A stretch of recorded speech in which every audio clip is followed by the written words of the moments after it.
ഞാനിപ്പോൾ നിൽക്കുന്നത് Ernakulam south railway സ്റ്റേഷനിലാണ്. ഇവിടെ നിന്നാണ് അവസാനമായി വിനോദ് തന്റെ അവസാന യാത്ര ആരംഭിച്ചത്. ഞാനിപ്പോൾ ഈ കാണുന്നതാണ് വിനോദിന്റെ വാഹനം. ഇത് ഇവിടെ പാർക്ക് ചെയ്തിട്ടാണ് ഡ്യൂട്ടിക്കായി ഇന്നലെ രാത്രി കയറിയത്.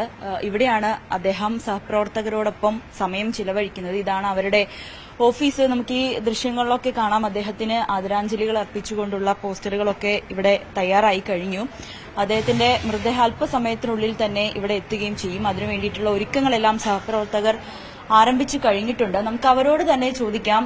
നേരത്തെയൊക്കെ കേട്ട പോലെ അദ്ദേഹത്തിന്റെ വീട്ടിൽ നിന്ന് അല്ലെങ്കിൽ സഹപ്രവർത്തകരൊക്കെ കുടുംബാംഗങ്ങളും പറയുന്നത് വളരെ സൌമ്യനായ, ആരോടും ദേഷ്യപ്പെടാത്ത ഒരു നല്ല മനുഷ്യനായിരുന്നു. പിന്നെ എന്തിനാണ് അദ്ദേഹത്തിനോട് ഇത്രയും ക്രൂരത ചെയ്തതെന്നാണ് ഇവരെല്ലാവരും ഒന്നടങ്കം ചോദിക്കുന്നത്. നമുക്ക് അവരോട് തന്നെ ചോദിക്കാം. എനിക്കറിയാം നിങ്ങളുടെ ഒരു മാനസികാവസ്ഥ. സഹപ്രവർത്തകനെയാണ്, ഇന്നലെ രാത്രി കൂടി ഉണ്ടായിരുന്ന ഒരാൾ ഇന്നില്ല എന്ന് പറയുന്നുള്ളൊരു വിഷമം അത് ഊഹിക്കാവുന്നതേ ഉള്ളൂ. എന്താണ് വിനോദ് സാറിനെ കുറിച്ച് പറയാനുള്ളത്? വിനോദ് സാർ എന്ന് പറയുന്ന പുള്ളി ഒരു ജനകീയനായിരുന്നു. പുള്ളി ഒരിക്കലും ആരോടും ദേഷ്യപ്പെടില്ല. എപ്പോഴും ചിരിച്ച മുഖം, എല്ലാവരുമായിട്ട് ജോളിയായിട്ട് നടക്കുന്നു. അപ്പം അത് തന്നെയാണ്. നേരത്തെ സ്പോട്ടിലായിരുന്നു.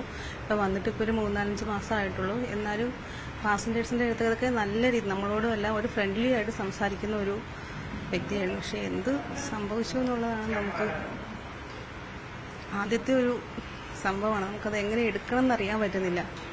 എത്ര വർഷമായി നിങ്ങൾ ഒന്നിച്ച് വർക്ക് ചെയ്യാൻ തുടങ്ങിയിട്ട്? 2 വർഷം. ഈ കാർഡിലോട്ട് വന്നിട്ട് 2 വർഷമായി. നേരത്തെ പുള്ളി ലോക്കോ ഷെഡിലായിരുന്നു. TT കാർഡിലോട്ട് വന്നിട്ട് 2 വർഷമായിരുന്നു. ഇന്നലെ കണ്ടിട്ടുണ്ടായിരുന്നോ? ഇവിടുന്ന് പോകാൻ ആഴ്ച മുമ്പ് ഞങ്ങൾ ഒരുമിച്ച് വർക്ക് ചെയ്ത് വന്നതായിരുന്നു. അത് ഞങ്ങൾ ഇന്നലെ ഞാൻ വർക്ക് കഴിഞ്ഞ് ഇറങ്ങി വന്നതാണ്. അദ്ദേഹത്തിന് വൈകുന്നേരമായിരുന്നു വേണ്ടി. വൈകുന്നേരം എല്ലാവരുടെ അടുത്ത് വന്ന് പോയതാണ്. ഇന്ന് രാവിലെ വന്ന് ഇറങ്ങേണ്ട വ്യക്തിയാണ്.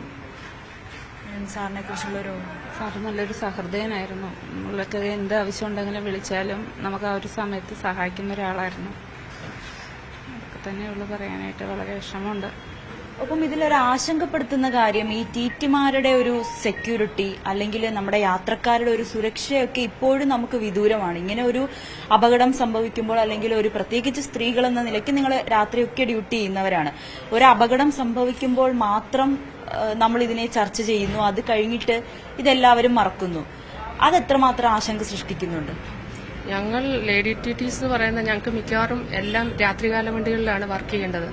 അപ്പോൾ ഞങ്ങൾക്കിപ്പോൾ ഒരു മനോധൈര്യം ഇല്ലാണ്ടിരിക്കാൻ ഞങ്ങൾക്ക് സെക്യൂരിറ്റി വേണം. ഇല്ലാണ്ട് ഞങ്ങൾക്ക് വണ്ടിക്കകത്ത് പോകാൻ പറ്റില്ല. ഇനി ഞങ്ങൾക്ക് പേടിയാണ്. ഇപ്പോൾ രാത്രികാല വണ്ടികൾ മിക്കവാറും എല്ലാം നൈറ്റ് ഡ്യൂട്ടി ട്രെയിൻസാണ് ഞങ്ങൾക്ക് വരുന്നത്. ഞങ്ങൾക്ക് ഇതുപോലെ എന്തെങ്കിലും സംഭവിച്ചാൽ എന്ത് പറ്റും?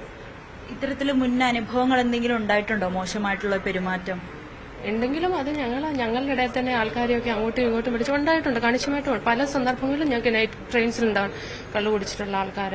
അങ്ങനെ പല രീതിയിലുള്ള ആൾക്കാരുമായിട്ട് ഞങ്ങൾ ഡീല് ചെയ്തിട്ടുണ്ട്. പക്ഷെ ഇനിയിപ്പം ഒരു കോൺഫിഡൻസ് ഇല്ലാണ്ടായിപ്പോയി ഞങ്ങൾക്ക് വർക്ക് ചെയ്യും. ഇത്തരത്തിൽ തന്നെയാണല്ലേ എപ്പോഴും മോശം അനുഭവങ്ങളൊക്കെ ഉണ്ടാവുന്ന സാഹചര്യം ഉണ്ടാകുന്നുണ്ട്. നമുക്ക് എങ്ങനെ ഡീൽ ചെയ്യണം എന്ന് അറിയാൻ വയ്യാത്ത സംഭവം ഉണ്ടായത്. ഇപ്പം ഇത് തന്നെയാണെങ്കിലും 2 ദിവസം കൊണ്ട് തീർന്ന് ചർച്ച ചെയ്യേണ്ട കാര്യങ്ങളല്ല. ഇത് ഇനി മുന്നോട്ടും എങ്ങനെയാവണം നമുക്ക് വർക്ക് ചെയ്യുന്ന സെക്യൂറായിട്ട് വർക്ക് ചെയ്യാൻ പാസഞ്ചേഴ്സിനും സ്റ്റാഫിനും എങ്ങനെ മുന്നോട്ട് നമുക്ക് സെക്യൂറായിട്ട് വർക്ക് ചെയ്യണം എന്നുള്ളൊരു തീരുമാനം എടുക്കുകയാണ് ഇതിനകത്തൂടെ വേണ്ടത്. ഇപ്പം എനിക്ക് തോന്നുന്നു 1-2 പ്രാവശ്യത്തെ അനുഭവമായി.